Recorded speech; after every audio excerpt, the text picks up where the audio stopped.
कि कृपया। साथियों, ये शख्स किसी परिचय का मोहताज नहीं है। मैं सिर्फ इतना कहना चाहूंगा, अब दूसरों के लिए जीने वाला शायद गिन के भी नहीं होगा। कोरोना काल में जब लोग घरों में दुबके पड़े थे, किसी के घर में आटा नहीं था, किसी के घर में दवाई नहीं था, किसी के घर में पानी नहीं था, हमारे साथ खड़ा वो शख्स अपने किसी भी चीज को बिना परवाह किए हुए अपने परिवार से, अपने हित मित्रों की बात को नकारते हुए सब लोगों के साथ खड़ा था उस कोरोना काल में। परीक्षा की घड़ी है, जवाब दो, तुम्हारा 94 विधानसभा बदलेगा और इस बदलने में एक कलाकार का भी साथ होगा। साथियों, एक क्रांतिकारी धरती, जुब्बा सहनी की धरती मुजफ्फरपुर से आवाज लगाएंगे, जय बिहार। दोनों हाथ उठा के ऐसा आवाज लगाएंगे, पूरे जनता का सुंदर राज। बहुत बहुत धन्यवाद संभावित प्रत्याशी भाई संजय केजरीवाल जी के आशीर्वाद देने के लिए, और मेरे बड़े भैया को एक बार आशीर्वाद दे दीजिए आप लोग। बहुत बहुत धन्यवाद। किशोर जी जो मोतिहारी विदर्भ से चले हैं बिहार बदलने के लिए, उम्मीद करते हैं कि हम सब क्या बिहार बदलना है? आवाज नहीं आ रहा है। क्या बिहार बदलने के तैयार है? तो स्कूल का वास्ता छाप जीत करके वोट लिया। इन्होंने सिर्फ और सिर्फ 4 किलो 5 किलो अनाज के नाम पे वोट लेने का काम करते हैं। आदरणीय प्रशांत किशोर जी का कहना है कि अब हम सभी को पीठ पे कोई भी बोझ उठाने की नौबत नहीं आएगी जब स्कूल के बस्ते को बांध लीजिएगा आप लोग। स्कूल का वास्ता जब हम सभी का बच्चा जब कंधे पे बांध लेंगे, तो मैं उम्मीद करता हूं कि आने वाला जनरेशन और हम सब का भी 5 साल के बाद ये बिहार बदलता हुआ दिखेगा, और उसका आगाज हम सब यही 2025 से स्टार्ट कर रहे हैं। सुन के मत जाइएगा आप लोग, एक एक वार्ड में, एक एक गांव में ये चर्चा का विषय बना दीजिए।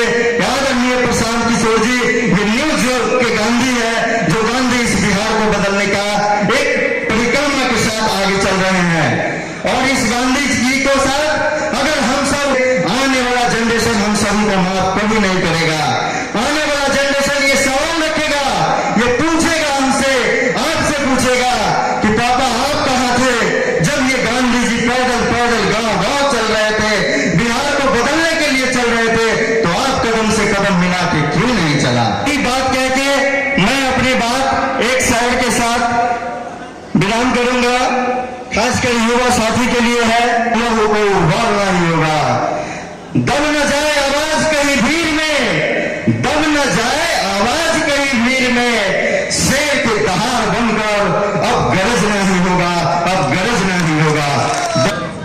बहुत जोशीला मंत्री बैठक कर रहे हैं, और क्या बैठक में निर्णय लिया गया वो? नहीं, ये कोई निर्णय लेने का बैठक नहीं है। ये बिहार बदलाव सभा है जो जन स्वराज पार्टी अलग अलग क्षेत्रों में कर रही है। अगले 1 महीने के अंदर इसको 2500 सभा करनी है पूरे बिहार राज्य में। उसी के क्रम में ये बिहार बदलाव सभा आज मुजफ्फरपुर के लक्ष्मी नारायण सभागार, जो कि खादी भंडार कैंपस में अवस्थित है, इसमें ये किया गया। किस तरह का माहौल था सर? क्या कुछ इसमें पार्टी माहौल, ये जो लोग आए हैं ये इस क्षेत्र के, शहरी क्षेत्र के अलग अलग वार्ड से लोग आए हैं, और जन स्वराज की भावनाओं से आज उनको अवगत कराया गया, उनको परिचय कराया गया, और जन स्वराज की भावनाओं से उनको जोड़ने का प्रयास किया जा रहा है। गैस पेपर और टैक्स पेपर की भी आपने बात की। गैस पेपर तो शॉर्टकट टू सक्सेस होता है। अगर आप इसको समझेंगे तो जब भी कोई परीक्षा होती है तो परीक्षा से ठीक पहले आपको कुछ हिट क्वेश्चन और उसके आंसर्स जो हैं आपको दिए जाते हैं छोटे छोटे किताबों के रूप में, जो कि मुख्य टेक्स्ट बुक का एक छोटा हिस्सा होता है। तो ये जो गैस पेपर होता है वो किसी परीक्षा में पास करने मात्र का साधन होता है, वैसे विद्यार्थियों के लिए जो साल भर ठीक से नहीं पढ़ते हैं, तो गेस्ट पेपर एक शॉर्टकट होता है परीक्षा में पास करने के लिए। राजनीति के यूनिवर्सिटी में गेस्ट पेपर जो है चलता है, और वो कैसे चलता है उसी को मैंने आपको इस रूप से आम लोगों को समझाया कि जो शॉर्टकट है वो आपको लोगों में बांटने का प्रयास है, लोगों की भावनाओं को छोटे छोटे चीज़ों में बांटकर अपनी ओर आकर्षण करने का तरीका है। जैसे कि आप उसको जाति में बांट दीजिए, उसको धर्म में बांट दीजिए, उसको संप्रदाय में बांट दीजिए। तो जब भी कोई परीक्षा यानी कि इलेक्शन आता है तो गेस्ट पेपर निकलता है, और वो गेस्ट पेपर आपकी राजनीति में जाति है, धर्म है, बाती है, संप्रदाय है। तो जब भी शॉर्टकट आप अपनाएंगे तो आप कभी परीक्षा में अव्वल नहीं होंगे। आप पास जरूर कर सकते हैं पर आप उसमें अव्वल नहीं होंगे, और आपको अगले परीक्षा में आपको दोबारा मेहनत करना पड़ेगा या आप असफल हो जाएंगे। जैसे कि बीए की परीक्षा आप गेस्ट पेपर से पास कर लिए तो एमए की परीक्षा पास करने में आपको दिक्कत होगी, हो सकता है प्रवेश करने में भी दिक्कत हो, पीएचडी लेने में दिक्कत हो। उसी प्रकार जब आप राजनीति में वोट आप छोटे छोटे मुद्दे पर आप देते हैं, जैसे कि जाति पे, धर्म पे, संप्रदाय पे, तो आपको जिन चीज़ों की ज़रूरत है जैसे कि रोटी की, शिक्षा की, रोजगार की, वो सब चीज़ें आपको शायद नहीं मिलती हैं। और इसीलिए जनता को, आम लोगों को ये गेस्ट पेपर के माध्यम से, एग्जाम्पल के माध्यम से उनको समझाया जा रहा है कि जब भी आप चुनाव में बटन दबाते हैं तो असली मुद्दों को पहचानें, उन मुद्दों को जो आपकी ज़रूरत है, जो आपकी दिशा और दशा को परिवर्तित कर सके, ऐसे मुद्दों को आप के आधार पर चुनिए। तो मुद्दों की लड़ाई होनी चाहिए, व्यक्ति की नहीं। और शॉर्टकट राजनीति करने का नहीं है।